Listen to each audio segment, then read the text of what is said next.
Joining us now for World Brief and the review of some of the headlines of today's newspapers from around the world is Adefemi Akinsanya. Good morning. Good morning. Adefemi, good morning. Good morning, Dr. Welcome back. Good morning, Vimbai. Good morning, Adefem. Morning, good morning, Morning, yeah. All righty, let me tell you what's happening around the world. Now, Israel's security cabinet has approved a plan to expand its military offensive against Hamas, which does include the capture of Gaza and holding of that territory. Now, Israeli Prime Minister Benjamin Netanyahu said the cabinet had decided on a forceful operation to destroy Hamas and rescue its remaining hostages, saying that Gaza's 2.1 million population will be moved to protect it. Netanyahu did not say how much territory would be seized by troops, but that being said, the cabinet also approved in principle a plan to deliver aid through private companies, which would end a 2-month blockade the UN says has caused severe food shortages. Now, the UN also says that the proposal would be a breach of basic humanitarian principles and that they will not cooperate. Meanwhile, Hamas has rejected Israel's pressure and blackmail. In terms of global responses to this move, US President Donald Trump has repeated a pledge to help get food to Palestinians. The United Kingdom says that it does not support any expansion of Israel's military operations in Gaza, and the European Union has called for restraint, saying it was concerned about further casualties and suffering for the Palestinian population. And lastly, Sudan has again failed to make the United Arab Emirates legally accountable for acts of genocide in West Darfur at the International Court of Justice. Now, judges voted 14-2 to declare they had no jurisdiction, and by a narrower majority, the judges voted 9-7 to strike the case entirely from the ICJ list. There had been repeated allegations during the 2-year civil war in Sudan that the UAE had been flying arms to the paramilitary rapid support forces in an attempt to oust the Sudanese armed forces led by Abdel Fattah al-Burhan. However, when the UAE signed up to Article 9 of the Genocide Convention in 2005, it did insert a reservation stating that it would not allow disputes about the interpretation, application and fulfillment of the convention to be resolved at the ICJ. Currently, 153 states are party to the Genocide Convention, with 16 states inserting the same blanket reservations, which of course includes the UAE. The United Kingdom has actually been one of a group of influential states that have argued that such broad reservations may be incompatible with the convention's aims. Now, Sudan has claimed that the RSF has engaged in extrajudicial killing, ethnic cleansing, rape, enforced disappearances, and the burning of villages, as well as killing on an ethnic basis. So, Femi, Yes. before I make my analysis, I had to go to the dictionary to look at the meaning of genocide this morning. Okay. The deliberate killing of a large number of people from a particular nation or ethnic group with the aim of destroying that nation or group. Yes. In the 40s, and over the weekend, while I was away, I took our time to read Mein Kampf again Okay. by Adolf Hitler. And in Mein Kampf, I saw when Hitler started making the jabs at the Jewish people, told about his origin, told about his story. Mm-hmm. And when he started that, it became problematic. Once he got power, he executed most of the things he did. Took Jewish people to Auschwitz, hurt them, tortured them. The whole world called it genocide. The Allied forces had to fight him in Normandy and some other parts. Yes. Because of the genocide he was doing, perpetrating against a particular race. It was acceptable then for the state of Israel to be where it is today, because a lot of people felt what had happened to the Jewish people was not a good one. Despite the fact that they had rebel groups like Argun and Shergun also fighting the British. Nobody cared about that. The Jewish cause had to be made. Today I submit to you that many years after, we are seeing genocide being perpetrated in broad daylight by the Jewish race. Against what? The Palestinians in Gaza. While the whole world looks, while America looks on, because it doesn't care, because it has alliances with Israel. The UK can just talk, but it can't do anything, while genocide is going on. We all knew that Netanyahu did not want peace. That ceasefire was just a way to be able to rearm and destroy it. Now they're saying they're going to go into Gaza and level it up. and take it up and probably build the Riviera that they've always wanted to build, that Trump talked about, that he posted the picture on. But the world is watching while 21st century genocide is going on. And who is supporting this genocide? America. America that is supplying a lot of weapons, have a lot of defense partnership with Israel. And we're seeing all of this go on. The question is, why is there so much hypocrisy? Why can't Americans stand for the Gazans like the whole world is standing for Ukraine? And that's the big question we should ask. Isn't it shameful that in our lifetime, the same people we all fought for, we all spoke up for, when genocide was being perpetrated against them by Hitler Germany, are now the ones through a certain Bibi Netanyahu perpetrating the genocide today in Gaza? It will be on record. We call this out and we said our bit. I rest my case, Femi. Thank you. All right.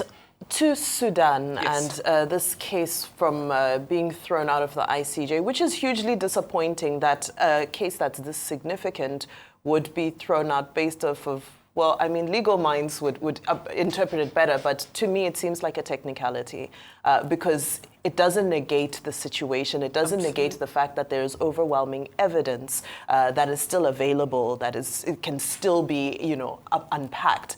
However, because of the reservation, it's the end of the road for this. However, for me, it also reiterates the failure of the African Union. And I'll tell you why. In 2004, there was a case of genocide that was brought before the ICC. This is when Omar al-Bashir was president of Sudan. And the issue here was, guess what? It was actually the ethnic cleansing of the same race, which is the Masalit tribe. And this time it was the Sudanese forces who were behind, and the Sudanese government who were behind this particular incident, or shall I call it occurrence, of what was called ethnic cleansing in Darfur. Now it's the RSF that are being accused of being backed by UAE 20 years later, doing the exact same thing. So what happens when we're unable to solve our own issues locally? We take them to the international courts and they are non-issues. Because what happened at the ICJ does not negate the fact that there is still widespread human suffering, humanitarian crisis in Sudan. Darfur again, which was at the center of this 20 years ago. You look at Port Sudan, which was the temporary capital city, and that is currently under fire. And Port Sudan was supposed to be one of the safest places in Sudan. But that was bombed, I believe, just 2 or 3 days ago. There were bombings there. And they are reporting that these drones are being supplied by the UAE. So you now ask yourself, where is Africa in this conversation when our leaders are running helter-skelter to these international institutions that are treating our cases like non-entities? There's a technicality, out it goes. But when the AU had an opportunity to sit down and come up with a more decisive solution for what is happening in that region, unfortunately, they were too scared of Omar al-Bashir to be able to do anything about it. And that is such a serious indictment. So I don't know. We continue to pray for peace in Sudan. At this point, I don't see where, how next, that, yes, because al-Burhan has appointed his own acting prime minister. They've claimed Khartoum. Mm-hmm. So, there's in essence parallel governments, which are both proxy governments as well. So it's very unfortunate. Okay, let me start with Sudan. The major issue here, on the basis of which the International Court of Justice took its decision in the matter Sudan versus UAE, is jurisdiction. Jurisdiction speaks to the validity of the juristic body or juridical body, whichever of the terms you would like to adopt. And it can be raised at any point. And they are saying, they voted 14-2 to say they have no jurisdiction. Now, that lacking jurisdiction is based on Article 9 of the 1948 Genocide Convention. Yes. It was saying in 1948 that convention was signed. To date, we have 153 states who have ratified it. Now, the UAE signed to it in 2005, as you have pointed out. But they had reservations that, look, they will not be dragged before the ICJ. And that's about jurisdiction. And, the court properly said, well, we have new jurisdiction over this matter. They later voted 9-7 to say that the matter should be struck off the ICJ list. And that's where the controversy lies, because some experts from the Raoul Walsberg School of Human Rights and other experts are saying that, look, a broadly phrased reservation by 16 states, defeats the objective of the court, which is to fight genocide. That it can only be narrowly phrased, but to give broad reservations will seem to defeat the objective of justice. So that is the main issue, in that particular regard. That, okay, any country can just say, oh, we have reservations, but we have signed the law, and then nothing happens. Number 2 point is that, this is a diplomatic victory, it will appear, for the United Arab Emirates. On 29th of April, a panel of experts sent by the UN had said, no, that the United Arab Emirates has not committed any act of genocide. And now you have the ICJ also absolving them of blame. But the issue now is, what is next for Sudan? Will Sudan perhaps go to the ICC if they can identify people? ICJ deals with dispute between states. ICC deals with issues about war crimes against humanity and all of that. Yes. So they can seek another forum. But a bigger issue, which the spokesperson for the United Arab Emirates pointed out, even if it was being triumphal, is that, look, there is very serious humanitarian crisis in Sudan that the world needs to address. That, I think, is a big emphasis. Yes. Now, quickly, Israel. Israel says they are going to expand operations in Gaza. Now, Israel already, in violation of international law, controls the airspace, controls all the borders, controls so many things in Gaza. Now, even after seizing West Bank and saying they have withdrawn, but they have circumscribed the Gaza Strip. Now, I do not think that this expansion will take place before May 13 to 16, when President Trump will be visiting the region. He will be in Saudi Arabia, he will be in Qatar, he will go to Kuwait. But what the Israelis are doing is that they are saying that ceasefire that ended on March 18, they want another ceasefire, under which the 54 hostages that are still in the Gaza Strip must be released. 24 of them are said to be alive. The whole idea of this is to force the issue, to force negotiations. The second thing is, as Netanyahu pointed out, is that if that second ceasefire does not happen, then they will go in there and they don't plan to come out. They will occupy the territory. Yeah. Now the international community is speaking up and saying, oh, there must be restraint, there should be no escalation, because that is what it is, an escalation of the conflict there. Again, in that Gaza Strip matter, it's about the humanitarian crisis.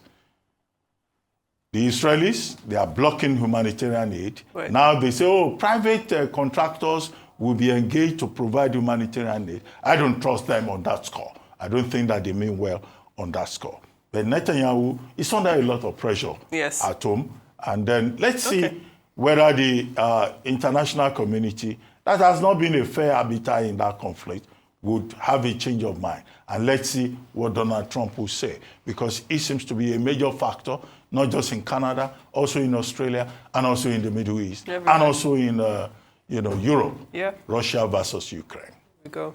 Well, thank you all for your great submissions in the World Brief. Let's take a look at some newspaper headlines now. As ever, we begin with This Day. This Day this morning does lead with news of the Federal Executive Council approving a new policy called, as we've discussed, the Renewed Hope Nigeria First Initiative, which prohibits the foreign procurement of goods which are readily available in Nigeria. Now, that's as the Council also approved the establishment of the National Cocoa Management Board. The Advocate this week, by Onikepo Braithwaite, looks at FDI and judicial processes, and there's a special focus on Section 84. So it's very much it's a legal in all its forms article this week. Moving on to the New Telegraph, though, it's the crisis in River State, which is on the front page of that paper. The Senate says that it's going to start the process of reconciling major stakeholders in the River State political situation upon resumption from plenary today. Now, the two chambers of the National Assembly had previously adjourned plenary on the 27th of March because of Easter and the Eid al-Fitr holidays. Now, a statement by Senator Okpayemi Bamidele said that pending national issues, including fiscal legislations, political problems, and security matters, essentially what is happening in River State will be top priority for the Red Chamber as it resumes today. Now, the Punch leads with insecurity also. That's as the House of Representatives, lawmakers, and the Benue State governor clash really over the crisis in his state. Lawmakers are looking to Hyacinth Alia, the governor of Benue State, for responsibility, essentially blaming him for what is happening there. That's as Benue State Assembly members have been invited to meet with the representatives. Insecurity remains a recurring theme with many papers this morning. The Daily Sun reports that 19 people were killed in Bauchi, another 2 in Benue, as well as the kidnap of 4 other people. The leadership this morning has the DHQ tackling terrorist financing as it seeks support to do so. So, those are our papers here in Nigeria. Let's do that. Okay. Real quickly, when the Senate says they will go ahead and look at what is happening in Rivers, I laugh. The Senate is being hypocritical. This is the same Senate that used an aberration to affirm a state of emergency, voice votes for a critical national issue. Some senators did stand against it. We saw the point raised by the likes of the Siraki Dixies of this world. Till today, if they truly think they are transparent, they should be able to have a roll call of senators that voted in favor of state of emergency in Rivers and did vote otherwise. If they cannot do that, I see everything this Senate puts out as a joke, as far as I'm concerned. Because when they were supposed to stand for democracy as a co-equal, and you see, the Senate forgets that they're a co-equal arm of government. Anyway, we don't have separation of powers in this country. What we have is fusion of powers. All right. Well, if legislative record in other jurisdictions, they do e-voting. No time. Yes. Now, the Nigerian National Assembly has been talking about e-voting, but they have not implemented it over the years because we don't even know where our senators stand. We don't know where House of Reps members stand. It is important to have legislative record and to know who stands where.